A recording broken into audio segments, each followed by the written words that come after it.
everybody, welcome to Confer.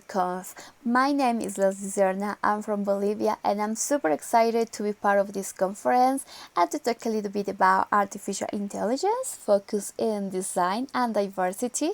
I'm part of the Google Developer Expert Program in the machine learning category, and you can find me on social media as Leslie Zandra, and I'm super happy to be able to share about experiences and knowledge related to artificial intelligence, as well as some projects I've been working on related to inclusion, diversity, to have more ladies involved into what is machine learning, into what is artificial intelligence, and together create all these sort of new technologies. So let's start.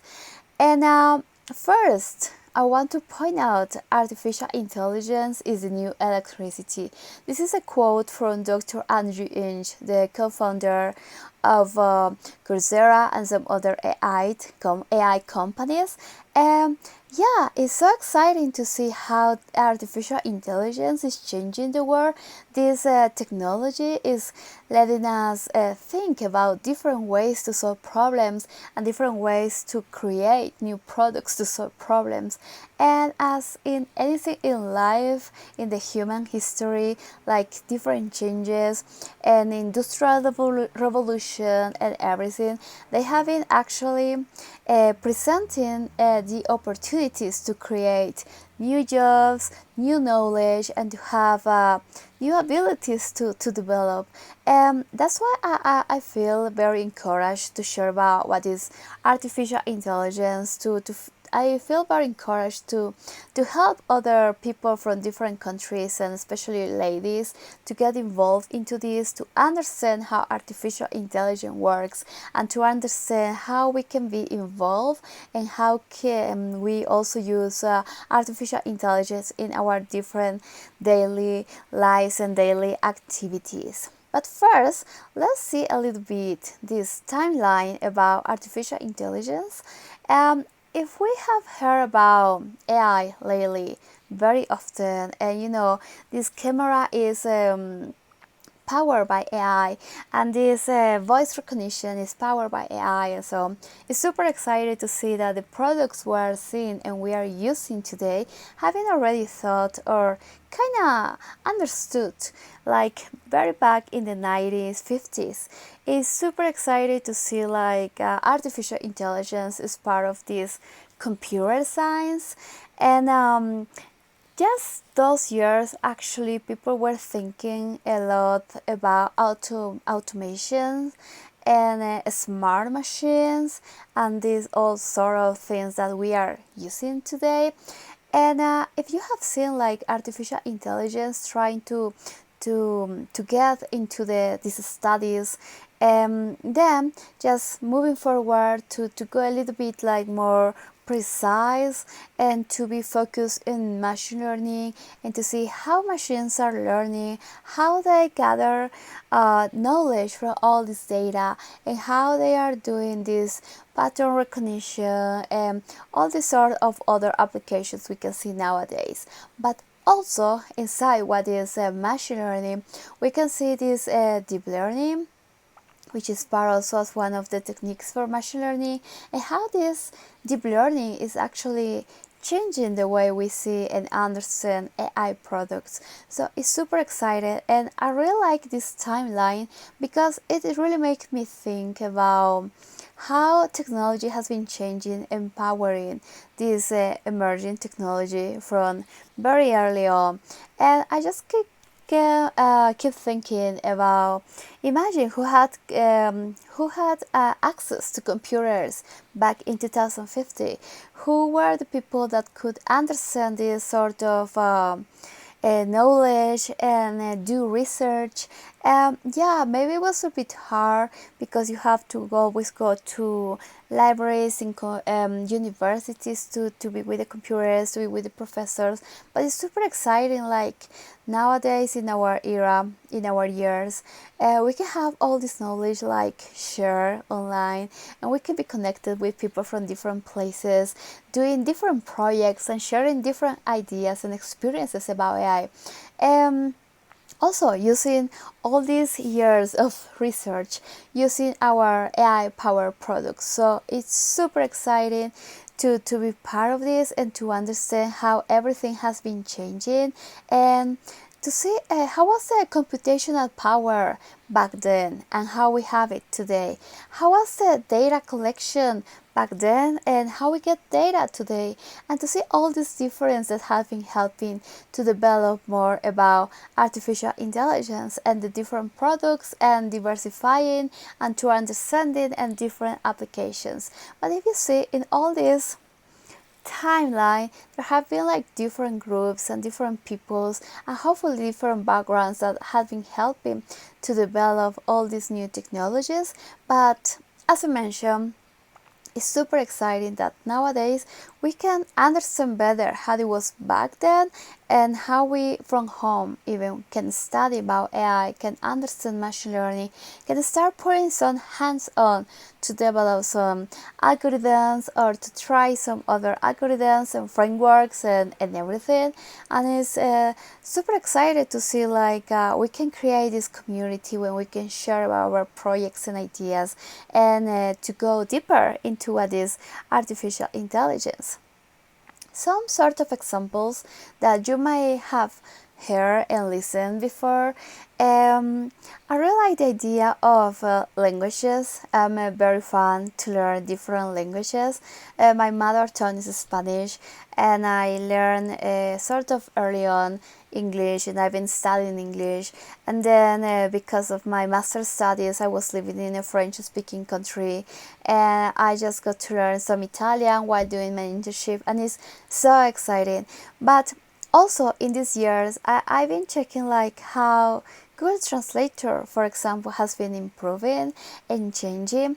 And yeah, if you think about some years back then and you were trying to translate like a bunch of text and trying to make sense of what was the translation, it was sort of hard, right? That's what also my perception when doing some translations with big text from English to Spanish or vice versa. But I can see nowadays it's been different, and yeah, it's very nice and it has improved.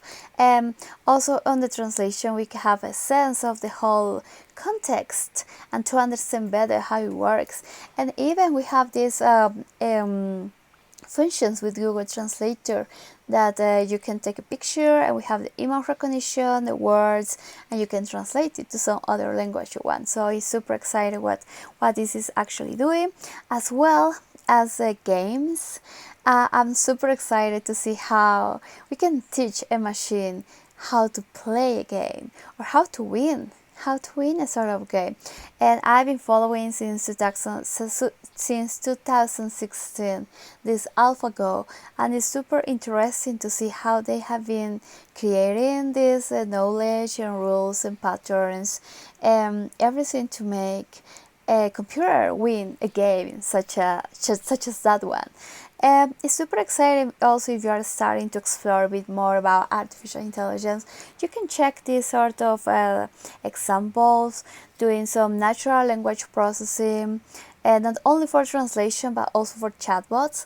I'm sure at least once you have been like chatting with the chatbot with the different services, and it's super exciting how this is improving the last years also with the user experience and gathering all this knowledge and getting improved in the training with the different sort of texts. Yeah, as I mentioned here, user experience, that's important because these AI powered products are actually interacting with humans. So that's one important thing to remember when we talk about design. But another example may be the basic one, and maybe if you are starting to learn AI, you are going to do some classifier, which is actually a email classifier that is gathering the information from each one and classifying if this email going to inbox, is this email going to spam, Yeah, it's very simple and it's very interesting to see how we are talking about data, the data we need, the task our machine learning, our computer is going to learn, and the performance, how well this is working. Is this really doing a nice classifying with the spam or the inbox? So it's very important to remember this for the machine learning side, to see the data, the task, and the performance. But yeah, let's move on. Oh, I'm super excited to talk about this ML pipeline. If you have some experience actually working with ML and doing some releasing and deployment for the production and sending out your AI product to people and gathering all their information. And here in this graph we actually have like this pipeline with the different phases and so on, but it's very interesting. At the same time we have these sort of red balloons which says is a human bias, and it's really interesting to see like how human bias can be part in the different parts of our pipeline, and why we should care, and why it's important, what might be the consequences of not caring about what is the human biases. And it's very important to understand that here, because this will help us to see why diversity is important, why also these groups with different people with different backgrounds are important, and why think about designing the product, the experience with the AI is important as well. So let's talk about this first part, which is related to data. We are talking about data, and data is like everywhere, and we gather this data and we are labeling, maybe if we are working with more supervised machine learning, but this is the case in this example.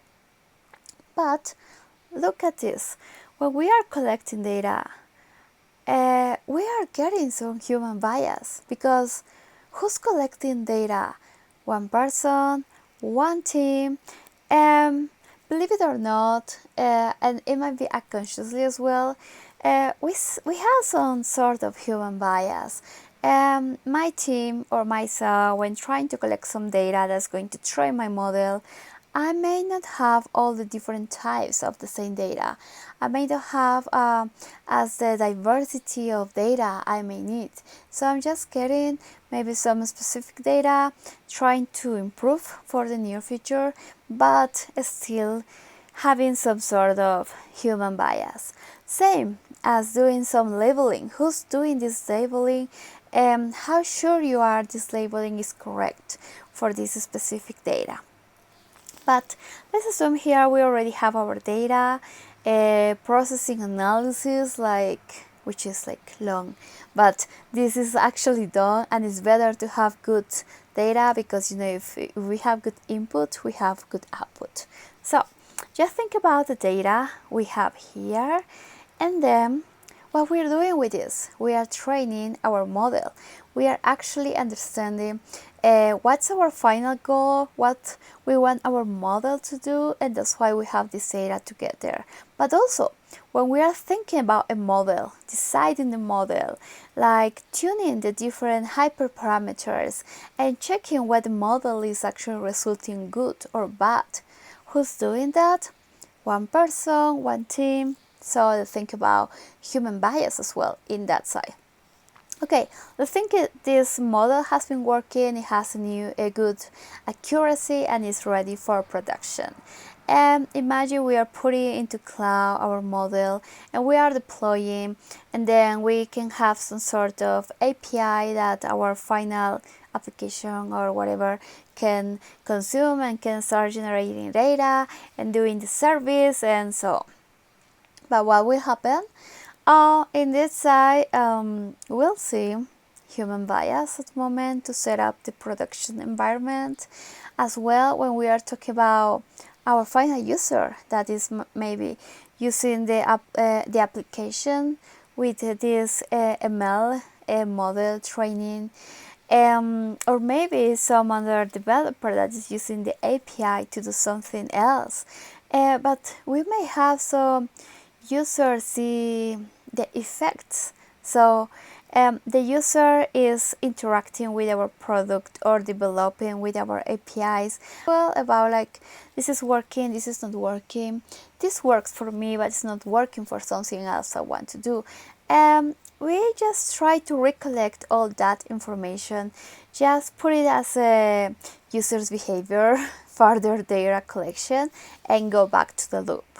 So here, remember, for the ML pipeline, for the ML products, it's not never like complete, finished, because we are trying to improve the model itself, and that's why we need the feedback.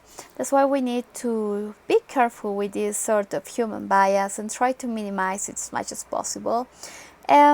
Also, all the time comparing how my model was working before and how is it working now. Yeah, we will have a better ML model and we will have a better product, and we are thinking about the final user, how he's going to use it, and we are trying to design in better our product so to be more helpful than not helpful. Yeah, this human bias also led me to talk a little bit about machine learning fairness. I'm not sure if you have ever heard, like some years ago actually, like these news are from 2015. There have been some issues while tagging people on pictures. Yeah, I think this not only happened with Google but also with Facebook and some other picture tagging related. Yeah, I mean, why this is happening? What it makes that we are doing this, tagging as another different type. So let's go back to think about collecting data.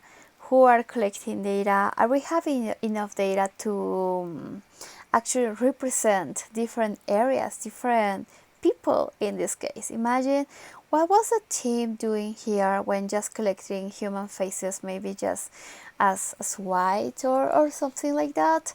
It might not be on purpose, but as I mentioned, we're just trying to develop a good product. We work sort of fast. We are trying to be very effective with the techniques we are using, but something like this can happen. So that's why it's very important to have this diversity in our teams, because we can listen to everybody's opinion over the topic and to see actually what we are missing. We are trying to include different perspective, people, ideas. Actually, it depends of the objective, like here, tagging people on the picture. But yeah, how these sort of mistakes can happen. And it's very important to think about ML fairness, to think about diversity teams and like everybody talking about one position and sharing about like more information, which is going to be useful to avoid all these sort of problems. Not only for like white people doing stuff, not including maybe Africans or Latinos, but also women. It says like, in engineering, in technology, in these STEM areas, well, there are very little women compared to the guys that are doing the same. It's very interesting to see that sometimes people think they are not like able to study or to do engineering or technology, maybe because of their status, social status, or gender. As I mentioned, we've been working in this on Bolivia, like trying to do some sort of workshops, especially talks, just to talk to women that they are important for this technology, for these changes, from these new technologies emerging, because people that are creating this new technology, they need to have women, men, Latinos, and people from everywhere. And that's very interesting because the products they will develop, they will be for everybody. So there have been a lot of campaigns related to women in technology, to women in machine learning, women in data science. Not because we just want to have like women sort of separated to start doing their own club and their own research.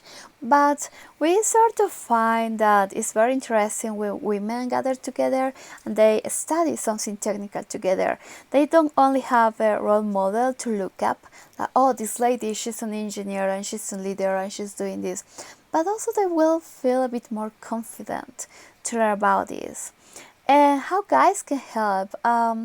Yeah, boys can be a good support for this as well, like not underestimating like colleagues, women colleagues on their job, just trying to support them, give them more ideas, more resources to them, and just give them encouraged to keep onto this track, because these women will be or are actually the role models for the other ladies coming up. I really like this researchers. She is Fei Lee and she works in Stanford, and she's actually one of the brightest minds that have been helping a lot in computer vision. If you check out her TEDx talk, she's super cool and she's talking about her research and how she encouraged her students, men and female, and also how hard it has been to sort of breaking this glass ceiling in her career. She's one of the most known professors in Stanford, as I mentioned. She's been doing a lot for computer vision, but she actually knows we have this lack of diversity, and with Stanford they have been doing different programs and approaches to have more young people to get interested into this, to have more women to learn about technology and contribute. So it's really cool if you can give a check. It's really exciting how she's approaching all these issues as well. And talk about this gender gap. I found interesting readings on LinkedIn when they can sort of rank places where countries where they are like doing more job into AI, more research, and also the gender. And as you can see in all these countries, I think this is from 2018 or 16. You can see the different countries and the range, men, women working on this. Also thinking what countries are actually working on this. Yeah, just to see like with this democratization of knowledge, like we can learn from our computers and we just need internet connection and willingness to learn stuff. It's interesting how people from different countries can start like changing their tech progress, like going more into AI and applying and doing and involving more ladies as well. So it's really interesting to see how it's actually the real picture from the world and how this is like a call for action to involve more ladies into technology, to involve more ladies into artificial intelligence, because this will give us the multidisciplinary teams we are looking for. Just to mention, we started this program, Mentor Her, just in Bolivia. We want to mentor ladies to find a role model, to find this interest for technology and the things they want to do in their careers. We are not like really forcing people to go into tech school, but just to show them how important it is to know about digital skills and also to be interested how to apply all these new technologies to the field they are interested. Last year we got this project, Mentor Her Camp, which is mainly focused to develop technology knowledge, but focus on basics in data science and understanding artificial intelligence. I'm part of the alumni from the US Department of State under different programs, as well as one of my colleagues, and we together apply for some grants, and it was cool. We got small grants to run this program in different cities in the country. So just to have some material to share, some other resources to make this happen, to go to smaller cities, like not in the main center, like where most things are happening, but to go to smaller cities where we are trying to talk about technology, we are trying to talk about artificial intelligence, and also encouraging ladies. How can you contribute to this? You guys are important. You ladies are important, and your ideas matter to build the new technology and the new projects and the new products related to AI. So it's been really cool, and actually the program is being structured in two parts. The first part, which is mostly online, where students are actually checking basic concepts about statistics, programming, Python, and then we go to some in-person class when we could.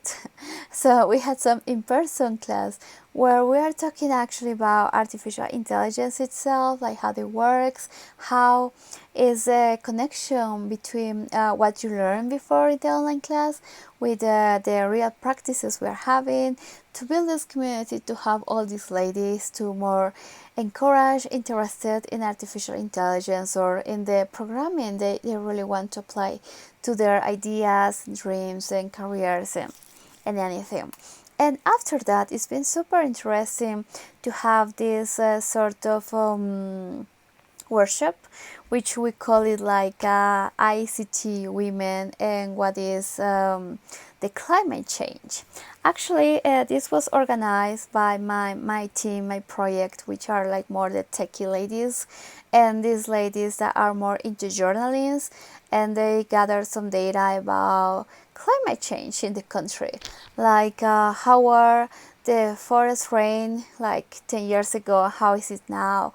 And it was super cool to have all these ladies from different backgrounds, some of the engineers and other programmers and other like more into environmental studies, and these ladies from journalism, and they working with in different teams trying to gather this data together and trying to understand why this is happening, not only getting them the critical thinking about data driven decisions, but also the importance to work with people from different perspectives, and the importance to understand data. You have the data, what can you do with this data, what information, what knowledge can you gather with this data, as well as the same to apply some techniques about data cleaning, data predictions, and to raise this awareness about climate change, which is real, and what has been happening in our own country during the last years. Yeah, it was super cool. We organized this like in 3 cities in the country, and we had people from different backgrounds, and we have people more interested to know about machine learning and artificial intelligence. Yeah, it's been really cool how this has been developing and how we can reach different areas where we can actually talk why data, why technology, why digital skills are very important nowadays, and mostly now that most people are confinement. And yeah, now I've been talking a lot about women and AI and technology. Just want to highlight this guidebook, which is part of some Google AI project, which is called People Plus AI Guidebook. And this is actually designing human-centered AI products. As I mentioned before, it's also important to think like how our models, our products, our projects powered by AI are actually modifying humans' reception information, how they handle with data, and how they handle with external applications such as voice interactions and e-commerce and recommendation systems. I really like this book, which goes through 6 main areas: the user needs and defining success, what is the data collection and to reduce the human bias and what's evaluation. Same with mental models, how we are building these products. The explainability plus trust, the feedback plus control, the errors and graceful failure. So this one is super cool. You can find it online, all the info and some worksheets to start working. And it's really cool that these guys also put this training or knowledge or workshop not only to programmers to understand about design, but also for designers to understand how is the techie side and how their idea about a product can be actually possible to make it with technology, or maybe just to wait a little bit. And for example, in this one where we're talking about the user needs and the defining success, it's really cool how we go back to the, for example, user stories. That's very basic to start developing a system, how it should work, and how we should think from that very same moment about our AI solution, our success. What is going to be success for us in this product? More people trusting our product and its AI decisions, or most people engage with this product and then using some AI recommendation systems. So it's really interesting to see how we really need a multidisciplinary team that's going to understand and study all of these sides. So yeah, it's really cool. And just to summarize this part, it's super interesting as well how we are doing this. Try to think where are we actually going, like trying to think the user impact as well as the ML impact. What will happen if we have this ML impact going more like down to user impact? But I think that the better side would be like the impact we're doing with our AI powered product on the user's impact. It's super cool to think that from the very beginning, to include different teams, to include different ideas and perspectives, how to make this user impact in a product where it should be very intuitive for people, and people themselves can find this extra value in using this product AI powered. So I think that is super cool and super important to think from the very beginning. And yeah, so it was super nice to share experiences about diversity and design. um, just let's keep in contact on my social networks. I hope you guys enjoy more of this conference and just get to learn a lot of new things and just apply and start sharing your projects with us. That everything starts with an idea or some curiosity from all of these talks that are happening at the Confer. And yeah, again, I'm Leslie. I'm super thankful for your attention. Yeah, hopefully see you next time. Bye.